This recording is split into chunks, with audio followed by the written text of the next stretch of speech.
It was probably the 10th time that week Clara had told me to get out of her sight, but for some reason, this was the time it finally registered.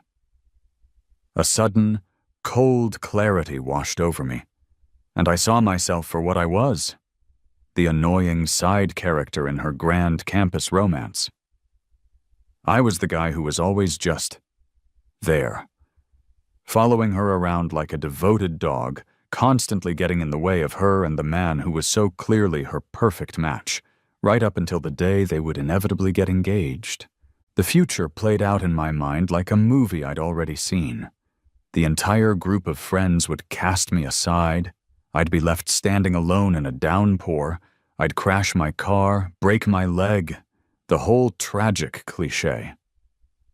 Realizing this, a genuine panic set in, and I started throwing my clothes into my suitcase without a second thought. I turned back to her, held up 3 fingers, and made a solemn vow. "Don't worry, Clara. I'm leaving. I swear you won't ever see me again, and you won't have to deal with me getting in your way." "Leo, can't you have a shred of self-respect?" she snapped, her voice laced with the familiar irritation she reserved just for me. "I'm trying to get rid of you, but you refuse to leave. What is your problem? Wait." She trailed off, her expression shifting as my words finally seemed to penetrate her frustration. She turned toward me slightly. "What did you just say? Say that again." The air in the room grew heavy and quiet. Everyone else present started stealing furtive glances in our direction. It was common knowledge in our elite social circle that I had been attached to Clara's hip since we were children. Wherever she was, I was sure to follow. When she decided to learn the piano, I picked up the violin in the music room right next to hers. She got into the most prestigious high school in the city, and it was no surprise when I enrolled there as well. She chose to major in the sciences, so I did the same. People used to joke about it, saying, "Leo is like Clara's shadow. You can't have one without the other." But once high school began, everything changed. Clara made new friends, and my constant presence began to grate on her nerves. She started actively avoiding me. Her most frequent refrains became, "Can you just leave me alone? Or Leo, get your own life. Am I your girlfriend now? Can't you learn to keep some distance?" Back then, I just let it all roll off my back. I suppose I had a thick skin. The next day I'd be right back there, happy and hopeful, orbiting her world. But now, with the stark realization that I was just an obstacle in her story, my top priority shifted to self-preservation. Ignoring the furious glare she was leveling at me, I finished packing and dragged my suitcase toward the hotel lobby. I held my phone up for her to see, my voice sincere and earnest. "Look, I wasn't lying. I just booked my flight a few minutes ago. I'm heading back to the university. I won't bother you anymore." Her icy, vexed stare was unnerving. For a long moment, Clara didn't say a word. She only spoke after Ethan, the story's real leading man, came to her side and whispered something just loud enough for her to hear. Then, she finally turned her head and scoffed. "Fine. Remember what you said today, Leo. Get out and don't come back." I agreed eagerly and made my escape with my suitcase in tow. By the following morning, I was back in my dorm room at the university. My roommate was still asleep, but he peeked out from under his blanket, his expression one of pure shock. He rubbed his eyes as if to make sure he wasn't dreaming. "Leo, weren't you supposed to be on that beach vacation with Clara? What are you doing back so soon? Couldn't you find her?" I couldn't really blame him for the question. Clara had orchestrated the entire trip without breathing a word of it to me.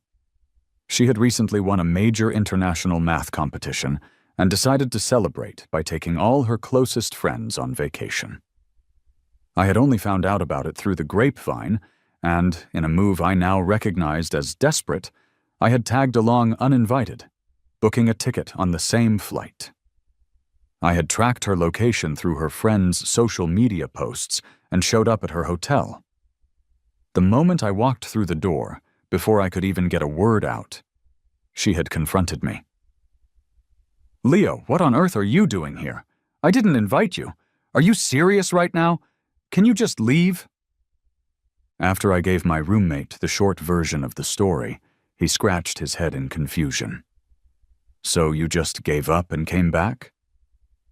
I was crouched on the floor, organizing the things I'd unpacked, and didn't even look up. Yup. She was pretty clear this time. It would be incredibly dense of me to stay after that, don't you think? My roommate stared at me, completely bewildered. Have you lost your mind? How many times has she told you off before? When have you ever actually listened? Didn't you always say that Clara was just being stubborn and that she'd come around eventually? Thinking back on it now, I couldn't believe how foolish I had been. If she was ever going to come around, she would have done it years ago. I sighed and waved a dismissive hand. No more of that. I'm serious this time. I'm a changed man. From now on, I'm keeping a very real, very serious distance from her. My roommate just yawned. I'll believe that when I see it. A few moments later, his eyes widened in surprise as I pulled a study abroad application for a university in the United Kingdom from a folder on my shelf and carefully began to write my name on it. Professor Jason mentioned there's an experimental project over there that would be perfect for me, I explained. I initially turned it down without even thinking about it, but now I'm all in. Meanwhile, back at the resort, things for Clara's group had become awkward. Just as they were in the hotel lobby getting ready to take their bags up to their rooms after my departure, a hotel employee approached Clara with a confirmed room booking. What should we do about this, Miss Clara? Should we keep Mr. Leo's room or cancel the reservation? Before the trip, they had been debating how many rooms to book. Clara had eventually said with a resigned cough, "Include Leo. He's like this nagging shadow. Wherever I go, he follows. It's so annoying." Now, staring at the reservation for the room directly across the hall from hers, Clara's annoyance only deepened. The memory of my promise to keep my distance flashed in her mind like a persistent headache, and her hand tightened around the water bottle she was holding. Keep it for what? Didn't he say he was going to vanish from my life? Let him vanish. Why should I care about him at all? Her friends exchanged uncertain glances. Finally, one of them, noticing how genuinely upset Clara seemed this time, stepped in to mediate. Come on, calm down. I bet Leo is just putting on an act. He's been obsessed with you for so long. He's probably hiding somewhere nearby, just waiting for you to give in and call him back. Clara's expression softened slightly at that, and a quiet scoff escaped her lips. She thought to herself, give in? Not in a million years. Before 3 days are up, Leo will come crawling back faster than you can say desperate. That's just how he is. Besides, it was the middle of peak tourist season. It was probably better to keep the room, just in case. I told my parents about my plan to study in the UK. They were a bit surprised by the sudden decision, but didn't raise any objections. 4 days later, I had gathered all the necessary documents, filled out the application completely, and handed it to my academic advisor. She seemed surprised at first, but her expression quickly shifted to one of genuine happiness. You finally figured it out, Leo. Our university has a strong contingent of students over there. They all look out for one another, so you won't be alone. I'll sign this right now and submit it online. You should probably start packing. The flight leaves in about a week, and you'll be traveling with a group from our school. My advisor was a significant figure in her field, with former students all over the world. If she said the team dynamic was good, I believed her. I nodded, thinking it over, and left her office feeling a bit more optimistic about the future. When I reached the front of the building, I was about to hail a cab to go downtown and buy some necessities for the trip, when someone called my name. Leo, what are you doing here? I turned to see one of Clara's classmates. He was supposed to have been on the vacation, but had to cancel at the last minute due to a family emergency. He walked over, scratching his nose. Leo, are you back already? I saw on social media that Clara and the others are still there. They're all getting their diving certifications. It looks like they're having an amazing time. They've been posting a lot. Haven't you seen any of it?" "I'm not really interested in that stuff," I said, waving it off, intending to change the subject. But he was already holding his phone out for me to see. Clara almost never posted about her personal life on social media, but recently she had been unusually active. Every photo showed her smiling, looking genuinely happy. There were pictures of her adjusting her diving gear, watching the sunrise from the beach, and always, Ethan was right there beside her, laughing and joking with her. In the most recent post from that day, they had rented a boat to go fishing. Clara had caught a large fish and turned to look at Ethan, and they were both smiling at each other. The warm sunlight cast a beautiful glow on the moment. Someone who wasn't in on our group's dynamics had left a comment. "Who's that guy? He's handsome? Are we finally getting a brother-in-law? It's funny, we never see Leo around anymore." Strange, isn't it? Mentioning my name seemed entirely unnecessary. Clara hadn't replied to any of the other comments, but she had pinned that specific one and added her own reply beneath it. "Oh, him? We broke up." This classmate hadn't seen the new post or the comments section, so I pointed to Clara's statement on his screen. "Look, that's why I'm here and not there." He blushed, stammering an apology. I didn't see that. Leo, I'm sorry." Just then, my ride pulled up to the curb. I waved off his apology, laughing as I opened the car door. "Don't worry about it. Well, now you know, we're done, so you don't need to keep me updated on her life. I don't care." Did I really not care? I wasn't entirely sure. We had known each other for our entire lives. Seeing her so casually announce our breakup in a comment stung more than I wanted to admit. But a supporting character is just a supporting character. How could I ever expect to compete with destiny? I took a deep breath, pushing away the confusing tangle of emotions and focusing on preparing for my new life. I returned to the dorm with several large shopping bags. With the essentials taken care of, I began to pack my textbooks and academic journals. My roommate, who couldn't leave for the break because his research project wasn't finished, started to help. Halfway through packing, he slung an arm over my shoulder and sighed dramatically. "Man, I'm going to miss you. I honestly didn't believe you'd ever get over Clara this quickly, and now you're actually leaving. Let her regret it." I patted his arm and shook my head. To be honest, Clara won't regret it. Without me in the way, she and her guy will be even happier. Before I could say anything else, my eyes fell on the diamond bracelet I was wearing.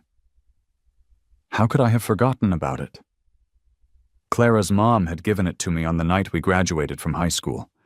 Both Clara and I had gotten into the same university, and our families threw a joint celebration. At the end of the party, her mom pulled me aside onto the balcony. She smiled warmly as she clasped the exquisite bracelet onto my wrist. "Keep this, Leo. We were at an auction, and Clara really liked it. You two will look out for each other in college, won't you?" The bracelet was clearly very valuable. I tried to refuse, but after a few attempts, I relented and accepted it. When I came back inside, Clara was staring at my wrist. For a brief moment she blushed, then she frowned and coughed. "Why did my mom give you that? We just bought it for fun. Never mind, it looks good on you. Keep wearing it." It was the first and only gift I had ever received from Clara. I was ecstatic for days afterward. Her parents had bought a large condominium in the city for her to use during college, and they had even set aside a room for me, just in case I didn't like living in the dorms.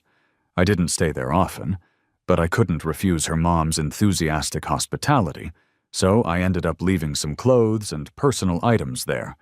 The room also housed a collection of gifts I had given Clara over the years. Every time I gave her something, she would claim she didn't like it, and then toss it into that spare room.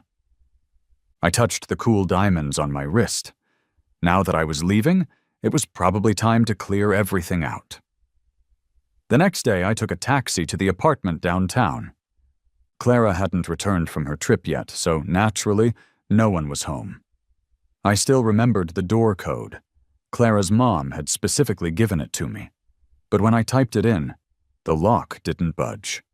I realized Clara must have changed it at some point. I frowned and tried several other combinations. My birthday, her birthday. I even looked up Ethan's birthday in the school directory, but nothing worked. Finally, I decided to call Clara. She didn't answer the first few times. Just as I was about to give up, her relaxed, lazy voice came through the phone. "Leo, why are you calling? Weren't you the one who swore you'd never show up in front of me again? And you couldn't even wait a few days?" She laughed, a sound that seemed to release a tension I hadn't realized she was holding. "You said you were interested in diving, right? Why don't you just come back? I see some vacant rooms at the hotel. If you want, I can talk to the front desk and have them hold one for you." I took a deep breath and quickly cut her off. "No, Clara, don't hold a room for me. I wasn't planning on coming back. I'm standing in front of your place on Zhonghuan Road right now. Can you tell me the new code? I need to get inside to get something."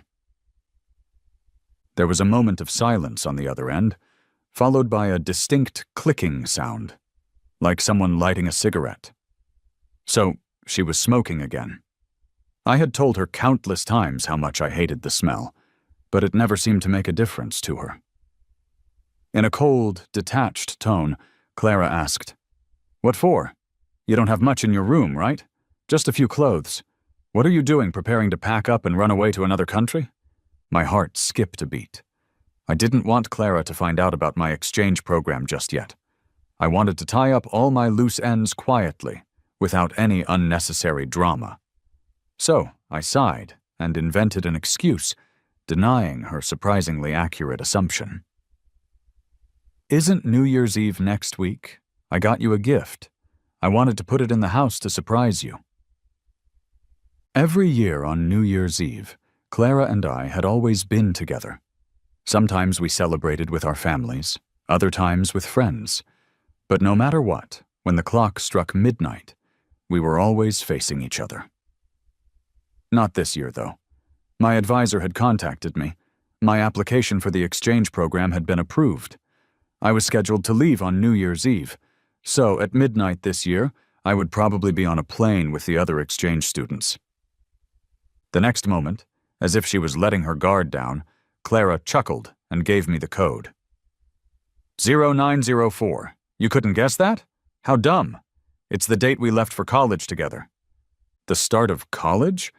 I was a little surprised, but didn't dwell on it. After hanging up, I took the bracelet off my wrist and placed it inside a red velvet box. I positioned the box on the coffee table where it would be the first thing someone saw when they walked in. Then, I went to the spare room and gathered my things. Clara was right. I didn't have much. Just some clothes, all of which fit into a small suitcase. But what she didn't know was that, aside from my clothes, there was something else I really wanted to take with me. I opened the bottom drawer of the desk. Tucked away at the very back was an envelope. Inside was a long sheet of paper.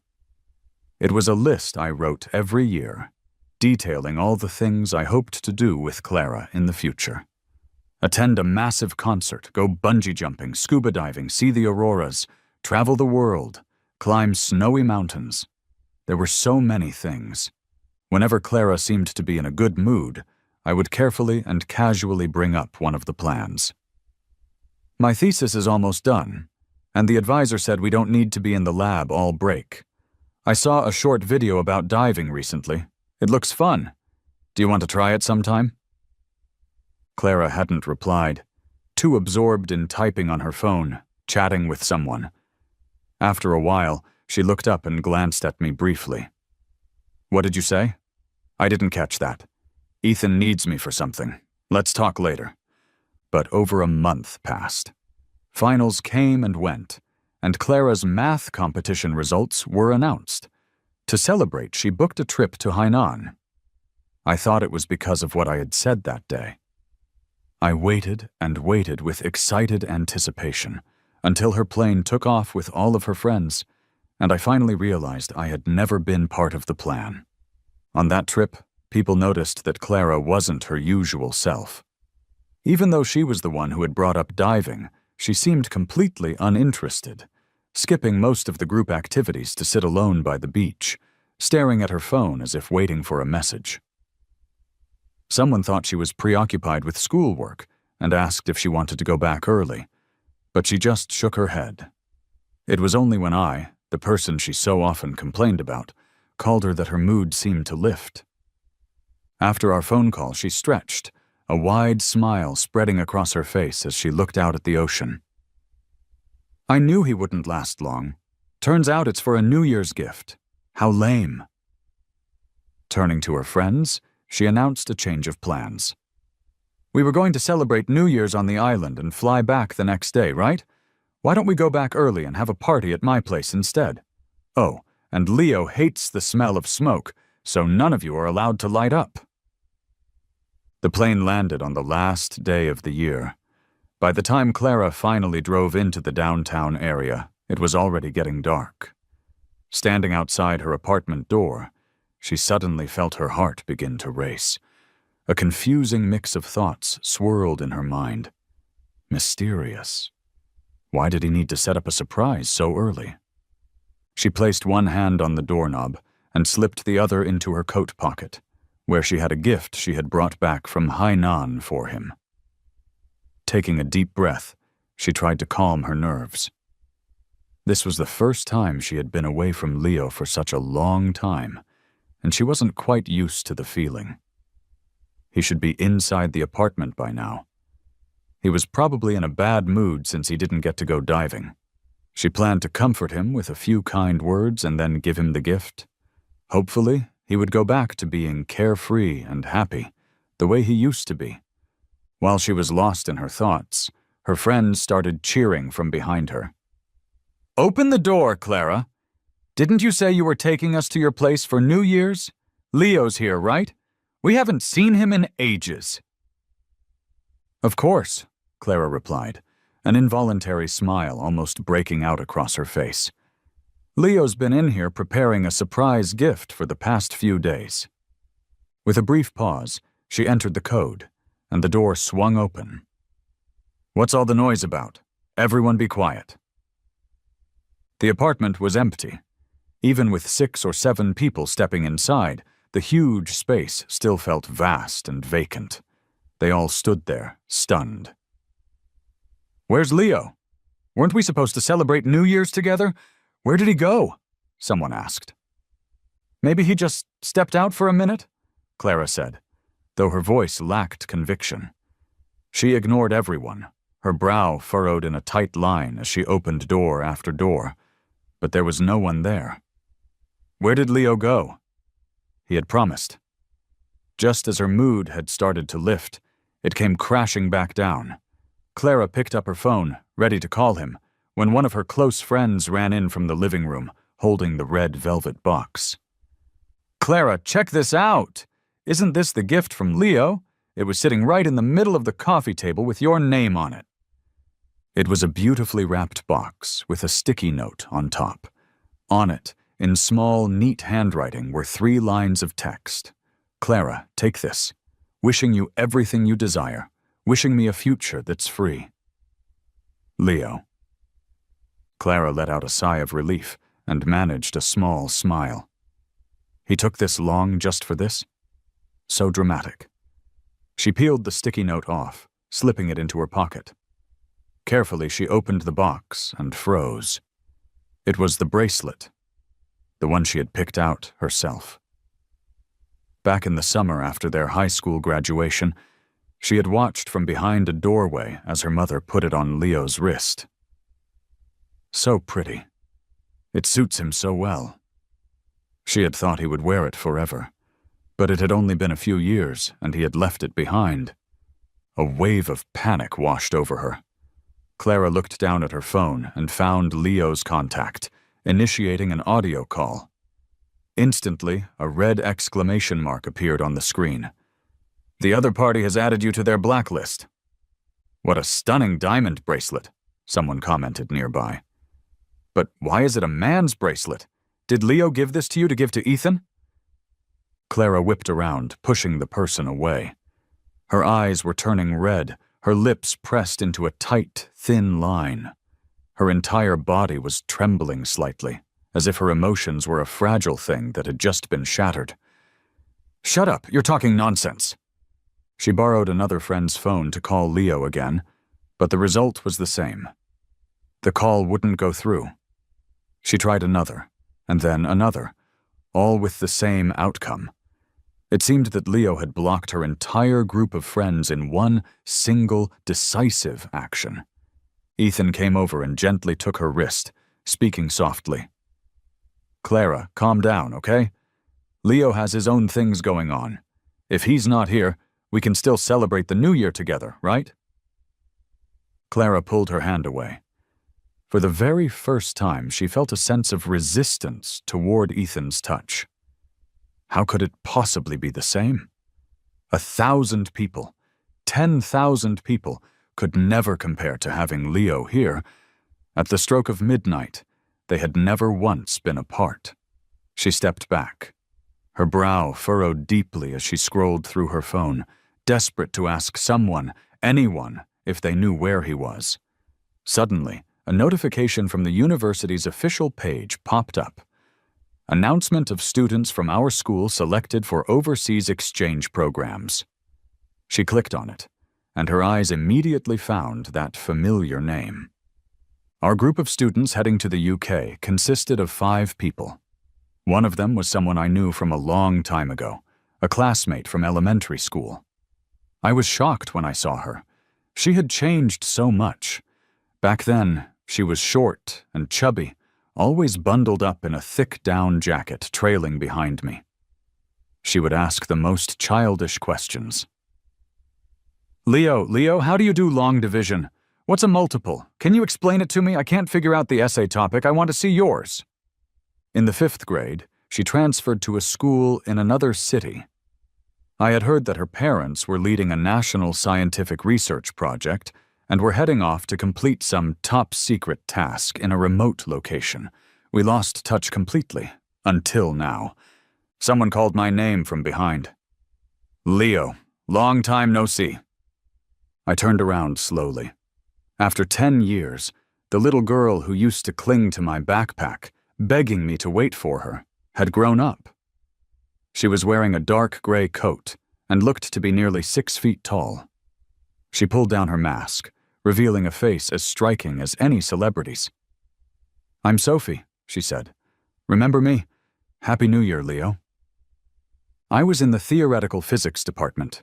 Sophie was studying applied mathematics. Our buildings were just across from each other, separated by a tree-lined path.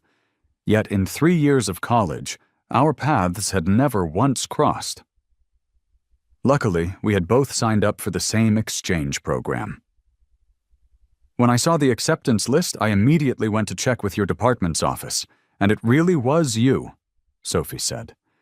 She told me she had actually tried to find me before, back in high school. Her parents' project was nearing completion, and she finally had a chance to travel. She took a train all the way back to our old hometown. We had been just kids when we last saw each other, with no way to contact one another. The chances of meeting again were incredibly slim. But she was persistent. She went back to our old elementary school and asked our former teacher which middle school I had gone to, and then which high school. She waited at the school gates for days, hoping to catch me after classes let out. She never found me. Instead, she ran into Clara. Clara was leaving the basketball court through a side gate, heading to a nearby shop for a drink. She stopped in her tracks when her eyes landed on Sophie. You look familiar. You're not from our school. Who are you looking for? With a slight bite of her lip, she had an intense, sharp look in her eyes. I think I recognize you. You're that kid from the 2nd grade who transferred away, right? I was surprised Clara even remembered Sophie. She had been in the 4th grade at the time, not even in the same class as us. I didn't think she would have had any impression of her at all. But Sophie just shook her head. No. Back in elementary school, didn't you two walk to and from school together a lot? I was always walking behind you asking you questions, and she would glare at me like I was trying to steal something from her. She must have remembered me from then. Sophie hesitated for a moment. I asked her if you were still at the school that day. She told me your family had moved away and wouldn't be coming back. She looked directly into my eyes. I found out later from other classmates that you graduated from that high school. You never moved away, did you? If it hadn't been for Clara's lie, maybe Sophie and I would have reconnected much sooner. Why would she do something like that? It was completely baffling. We chatted the entire way through boarding the plane, and then met up with the other classmates in our group. Everyone was seated near each other, and it was nice to know we could look out for one another during the long trip.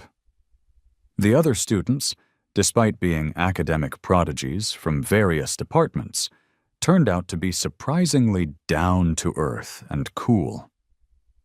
We all shared snacks and talked about the research papers and projects we were working on. That's how we passed the time for more than 10 hours. Wrapped in a blanket, I looked out the window at the shifting clouds and remembered what my mentor had said about studying abroad. Maybe I should get out more. The world out there is big and bright. Senior students from our lab were at the airport to pick us up. They were incredibly welcoming, helping us carry our luggage back to the dorms. From them, I learned that the school had set up a special account to promote our research project, but it only listed our names, not our specific exchange institutions, which I appreciated. Before I had boarded the plane, I had deleted Clara and her entire circle of friends from my contacts. After what happened on New Year's Eve, I had decided to cut all ties with that part of my life. I had no desire for them to know where I was. Honestly, Clara probably didn't even care. The past few weeks had been peaceful. My life fell into a simple rhythm: attend classes, read academic papers, and then run experiments in the lab.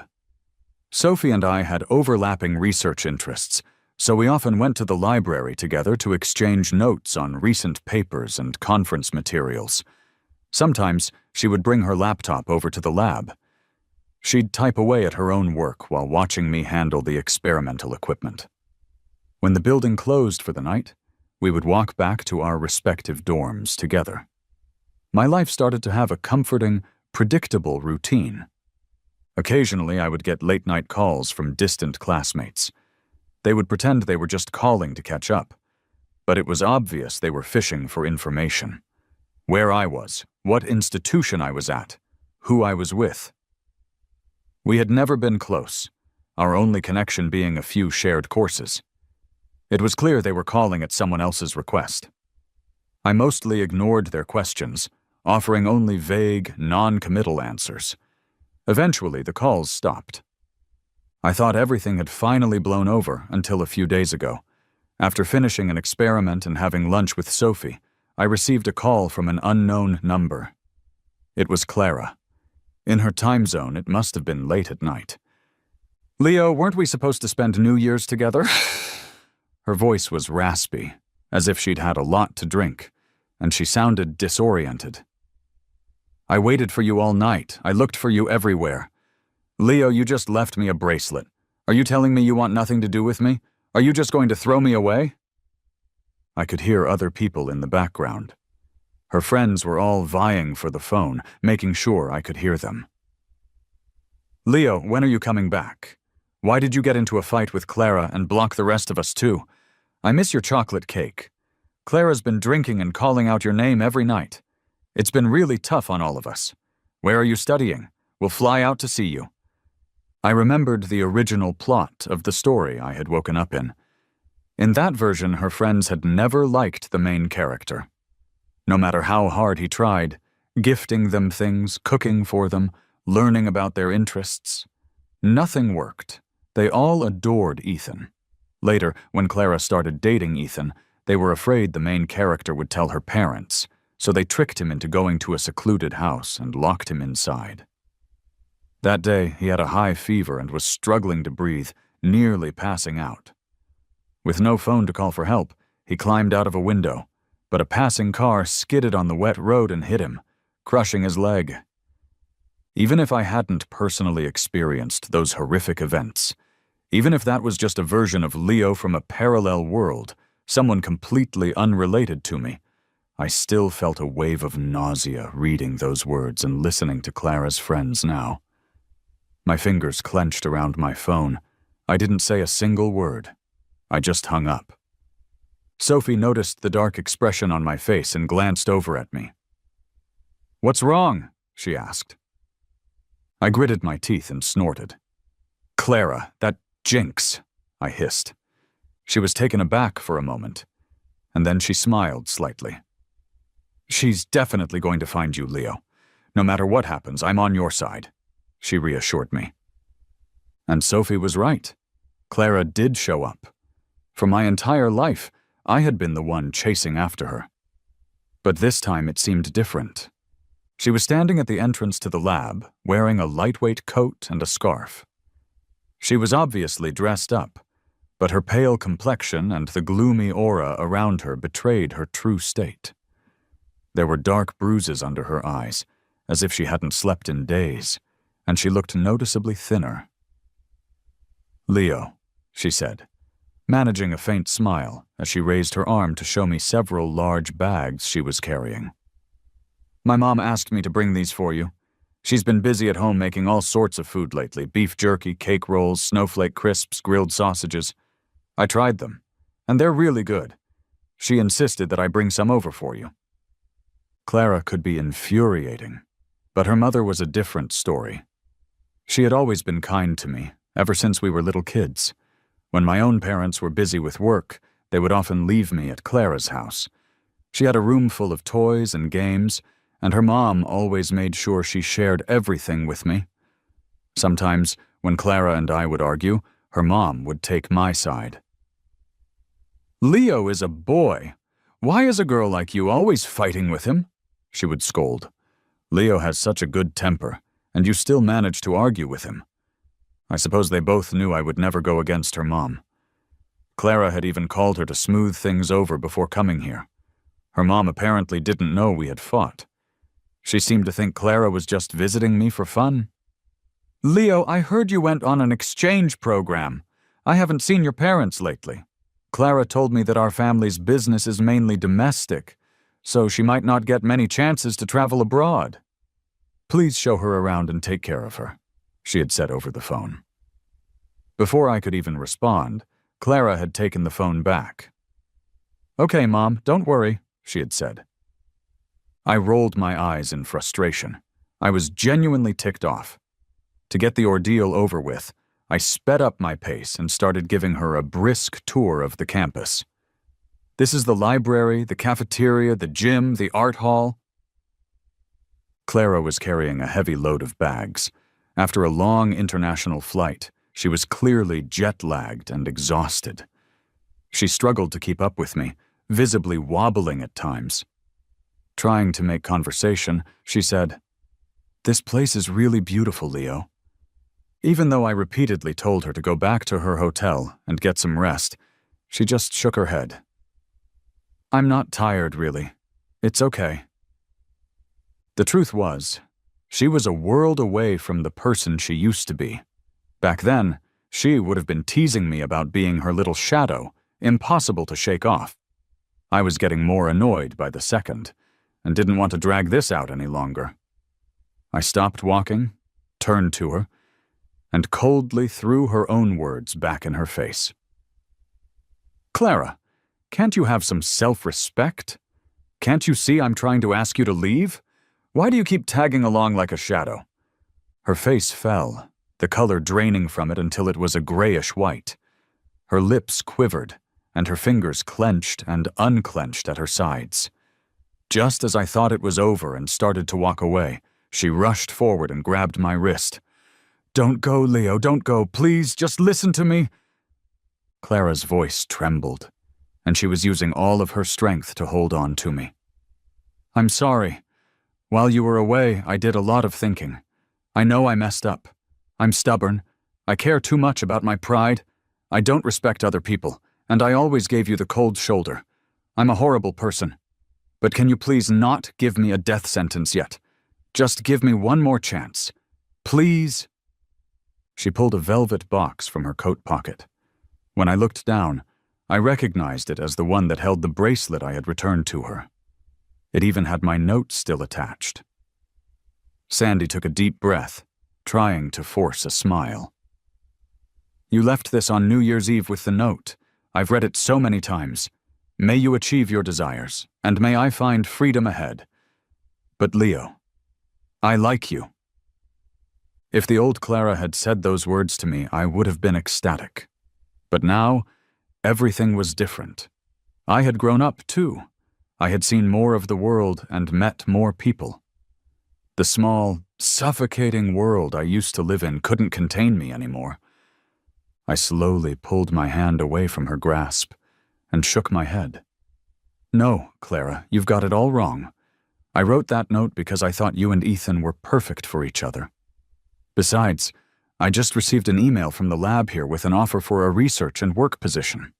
I might be staying here for a while, maybe not returning home for a few years. Just like I said before, let's just cut ties. Clara was expected to take over her family's company after graduation. Her family's business had some unique restrictions. They couldn't establish branches overseas, and most of their high-level executives had to report any international travel each year. So when I made this decision, I knew it meant cutting all ties with Clara permanently. She looked at me, her gaze deep and pained, as if all her energy had been drained from her body. She began to explain nervously. Ethan and I have nothing going on. I was just looking after him because he's new in town and doesn't have any relatives here. But why should I care? I turned away from her and shrugged my shoulders. I appreciate your mom's kindness, Clara. You don't have to explain anything. I don't even like you. Goodbye. Immediately after I said it, my eyes glanced over to someone who was walking on the path beside the trees. A girl was carrying a stack of papers, probably having just left the library. I wondered how much she had heard. Why hadn't she greeted me earlier? I said I don't like Clara. Did you hear me? Sophie's ears turned a bright red. So, what is your type? I reached out and poked the dimple in her cheek. Take a guess? Epilogue. Before midnight on New Year's Eve, Clara had sent everyone home. She searched every corner of the apartment, looking for any trace of Leo that he might have left behind. She found nothing, until she noticed some shredded paper in the trash can in the corner. For some reason, she felt it must have been from him. She spent the entire night painstakingly piecing the tiny scraps of paper together. Eventually, she reassembled a list of all the things Leo had wanted to do with her. The first item on the list was to go diving. Clara probably didn't remember it, but back when their families had gone on an outdoor trip together, Leo had fallen into a reservoir. The adults were all busy preparing lunch by their RVs and didn't notice. It was Clara who had jumped in and saved him. She was his lifesaver. He had to stick close to her after that.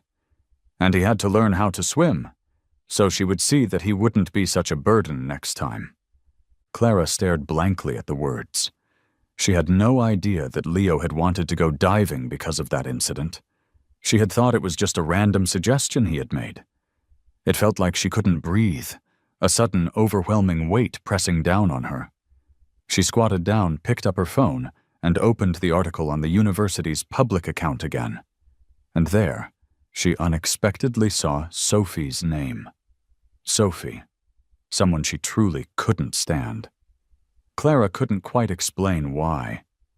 Maybe it had started back in elementary school, when that little girl would always follow Leo around, chattering constantly like a little tail.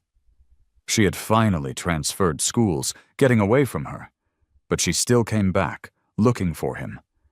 And now, they had reunited in this way. Clara felt a sudden, sharp panic.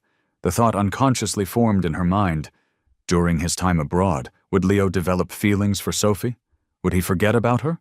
Would he stop forgiving her? It turned out that Leo really had moved on from her.